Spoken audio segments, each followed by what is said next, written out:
Drew Timme. Coach, we'll have you make an opening remark on tonight's game.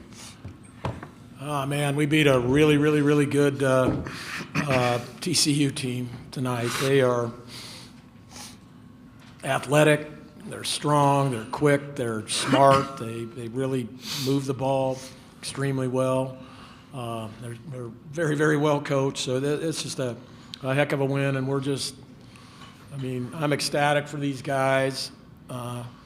Get to another Sweet 16. That's 8 in a row, which is just an incredible testament by our program of what we've been able to do these last 8 years. All right, we'll take questions. Again, raise your hand. We'll get you the handheld microphone. Please identify yourself and your media affiliation. We'll be here on the right side, row 2 on the aisle. Hey, Mark, Kyle Newman from the Denver Post. What was the difference there in that second half? Obviously, they're trying to go at Drew being physical in that first half. What was kind of the message in that second half? I thought you can ask these guys, but I thought we were very tentative in the first half, and they were definitely really up into us, and much like the first half, the first game, we just were not being who we are. And then I also thought we were back on our heels defensively. We only had 7 deflections, I think, at the half. So I just really challenged them to hey, listen, this isn't how we've been playing. This isn't who we are. It's not why we've made this run this last month and a half. We just got to get back to being the aggressor and playing our style of basketball. And again, they deserve all the credit. Like I was telling Razir when we were walking back here, he did not play great in the first half, and he came out just lights out in the second half. And what an incredible character trait to have that. He's done that a lot this year for us, but on the biggest of stages to have that kind of belief in yourself and not cave in, which I think a lot of guys would and say it's not my night. It's just unbelievable, and kind of that was a microcosm of our whole team effort in the second half. We'll go to the left side, 4th row on the aisle. Hey, Drew, Pat Graham from Associated Press. I guess that was your 3rd three-pointer of the season. I guess how big was that, and are you going to ask Coach for the green light from now on? Well, Rasir and I work on those all the time, so it was a low clock. Obviously, the opportunity presented itself, but they hit some crazy threes too. So I guess just the balance of the scale, you could say. It was huge. Late clock. What was it? A 2-point game. Kind of just launched one up there, and it went in, and all you can do is smile and laugh. We'll go to the right side, row 2 on the end. Jim Mahan, the spokesman of you for Drew and Mark. You guys have been down a lot this year, and the resiliency you guys have pulled off against Kent State, Michigan State, the WCC road trips. What do you think factors into the poise and being able to dig out some of these wins second half? Well, first of all, these guys sitting up here have won a lot of games and been in a lot of situations and have played everybody there is pretty much in college basketball. So I think there's a tremendous confidence from all those experiences that they have in them, and then I also think there's a confidence and a fortitude to our belief that we're going to be fine. We gotta get back to doing our thing, and again, but they deserve all the credit for doing that. It's hard to do in sports when it's not going so well. All right, we'll stay on the left side in the back. Noah Bolter, KHQ. Nolan airballed, and all the players went up to him immediately after and showed support. How important is that? I'll just say that's just who we are. We got each other's back no matter what. And we don't want to see nobody hanging their head, especially in a game like this. There's no time to really dwell on the last play. So, we all got so much love for each other, and, sure, it was a big shot and it didn't fall, but we just got to let them know it's just the next play mentality and that we got his back. Front row here on the right.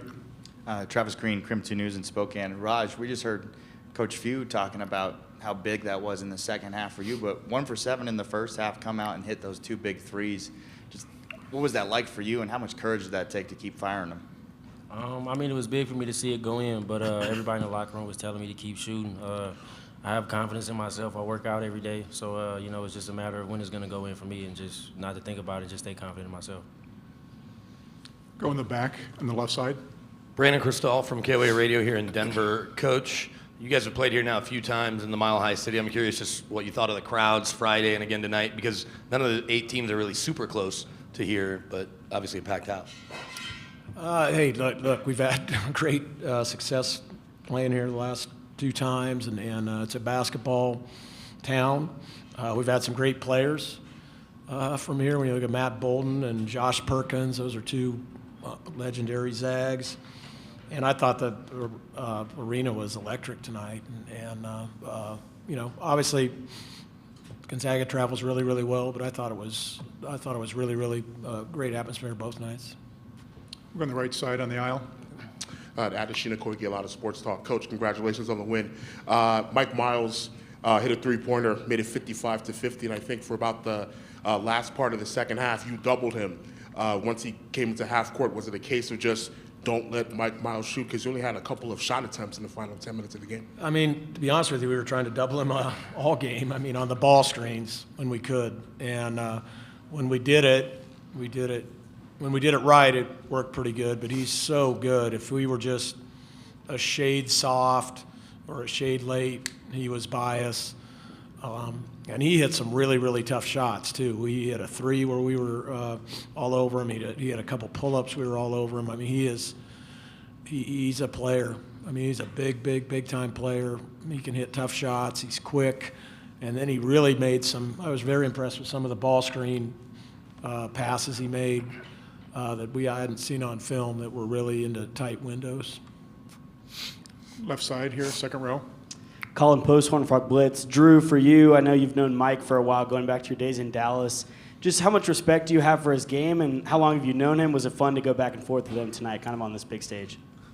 Yeah, it was great. Obviously, love to see him do well. That's my guy. We've known each other for a long time. I actually played against probably like half those dudes that played in high school in Texas, and never really beat any of them. Their teams were better than mine, so the game was a little personal for me. I wanted to get my lick back because they had always, one of those teams always beat us or something, so it was nice to get it back. But Mike, he's great, hell of a player, but he's a better person. And, we're always working out in the summer together, always just hanging around each other. Like, he's just a good dude, and I love to see him do well. So it's always fun to play against your friends when you can be so competitive and want to beat each other so bad, but after the game, just leave it on the floor and still be friends after.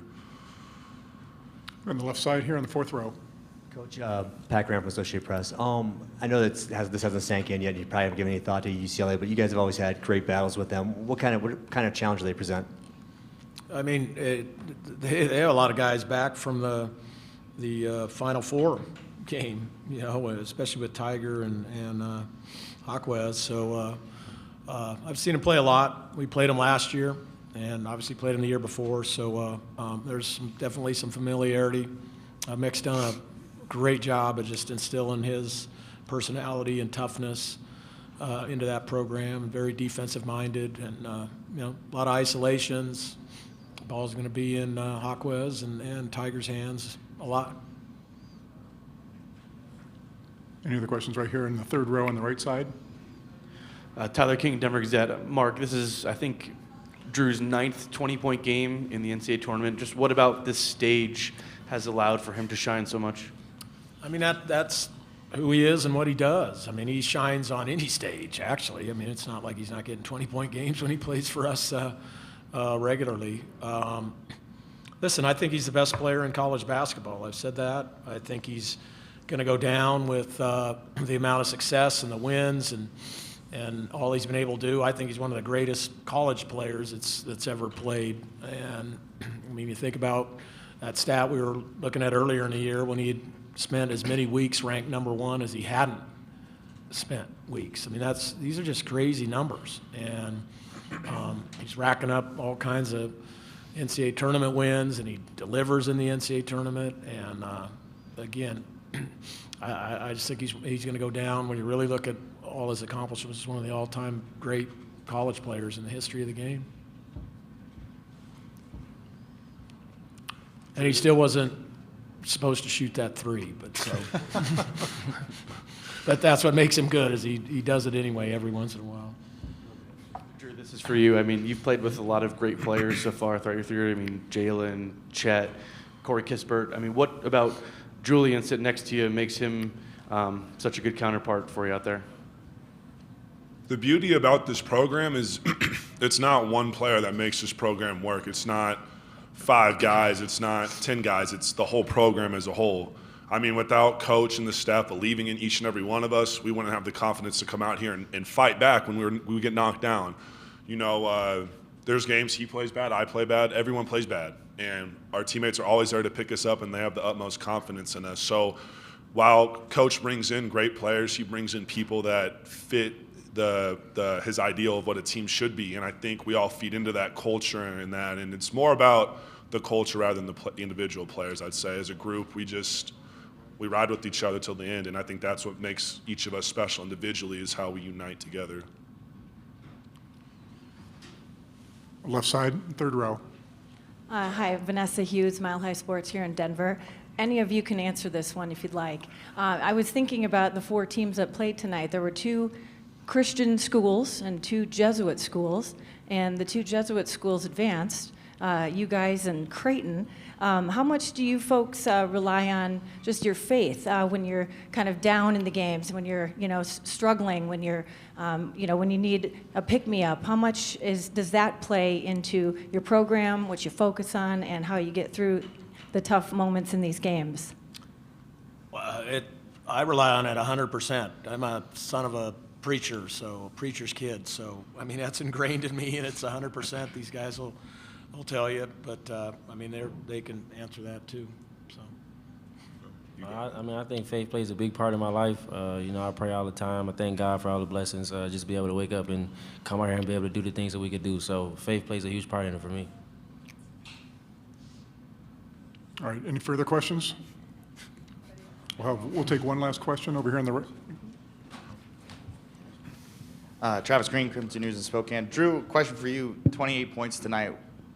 Really looked out there like you were giving your absolute all. I'm not saying that you don't every game, but just where does this rank in performances for you?